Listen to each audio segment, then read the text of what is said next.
अखंड ज्योति जुलाई 2021। शीर्षक है जीवन देवता की साधना आराधना।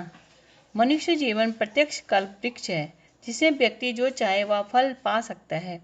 परम पूज्य गुरुदेव के शब्दों में जीवन प्रत्यक्ष देवता है, जिसकी साधना व आराधना तुरंत साधक को फल देती है।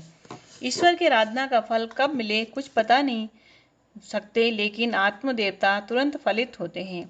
आवश्यकता इसकी स्वरूप को समझने व इसमें समाहित संभावनाओं को साकार करने की है। मानवीय जीवन असीम संभावनाओं से भरा हुआ है।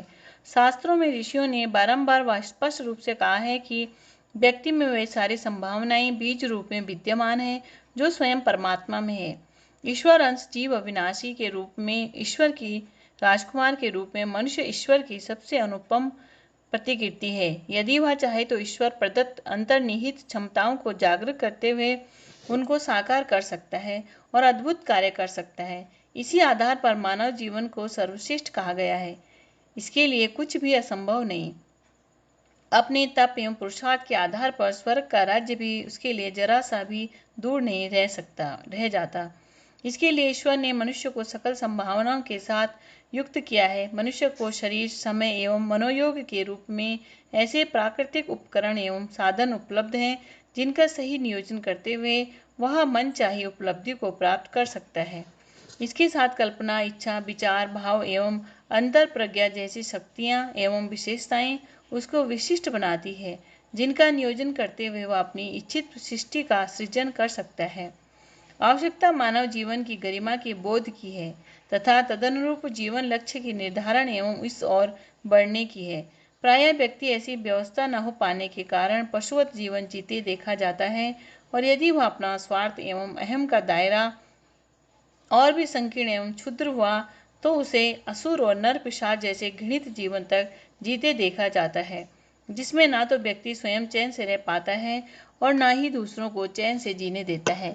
ऐसे में अज्ञान व तम की बेहोशी में इस बहुमूल्य जीवन को दो कौड़ी के भाव से यूं ही बर्बाद करते देखा जाता है।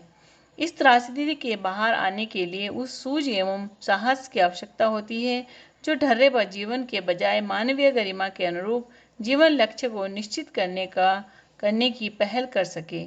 इसी आधार पर व्यक्ति अपनी क्षमताओं पर आधारित लक्ष्य को साधते हुए जीवन की सार्थक ऊंचाइयों तक पहुंच जा पाता है, जिस पर वह गर्व कर सके और दूसरों के लिए भी प्रेरक मिसाल बन सके। लक्ष्य का सही निर्धारण हो, उसके लिए आवश्यक हो जाता है कि अपने व्यक्तित्व की सही समझ विकसित हो। इसके लिए रोज स्व मूल्यांकन करना होता है।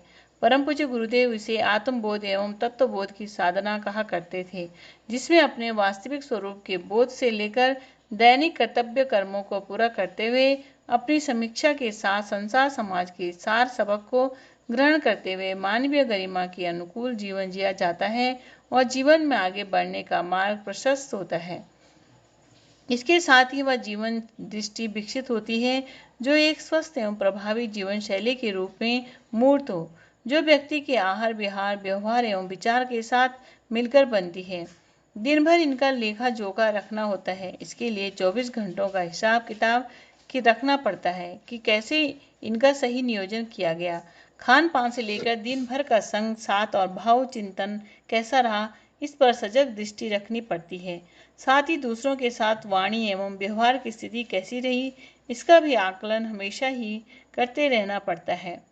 इस तरह नित्य जीवन के हर आयाम का ध्यान रखते हुए शारीरिक, मानसिक, बौद्धिक, भावनात्मक हर पक्ष को तराशना पड़ता है।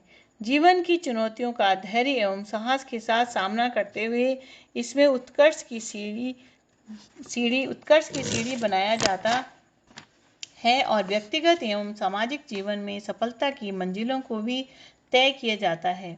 लेकिन इसके साथ यह भी ध्यान रखना पड़ता है कि यह सब एक तरफा न हो तथा मात्र स्वार्थ पूर्ति एवं अहम तुष्टि का साधन भर न हो।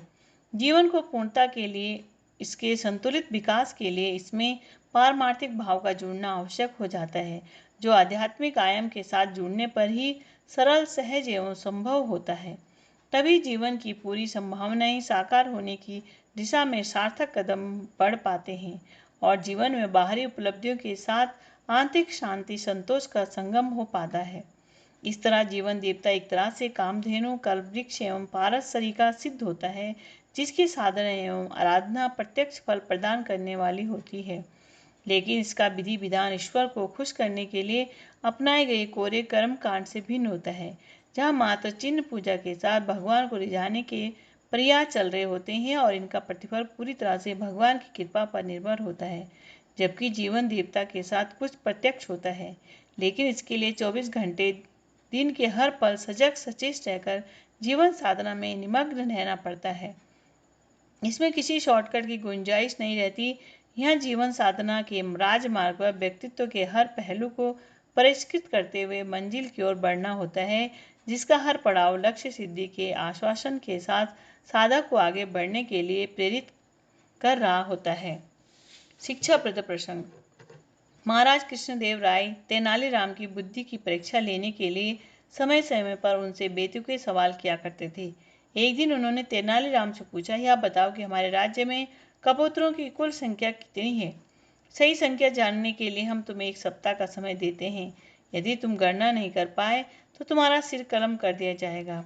तेनालीराम ने कूदने वाले दरबारियों से सोचा कि इस बार तेनालीराम का बच पाना मुश्किल है। 1 हफ्ते के बाद तेनालीराम फिर दरबार में हाजिर हुए। महाराज के पूछने पर वे बोले, महाराज, हमारे राज्य में कुल 3,22,424 कबूतर हैं। आप संतुष्ट न हो तो किसी से इनकी गिनती करवा लें। यदि गिनती ज़्यादा हुई तो ये वो कबूतर हैं जो हमारे राज्य में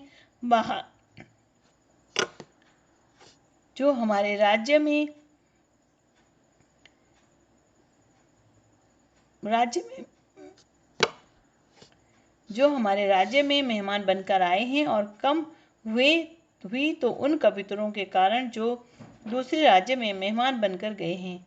कृष्णदेव राय तेनालीराम की हाजिर जवाबी सुनकर मुस्कुरा उठे। राधे कृष्ण।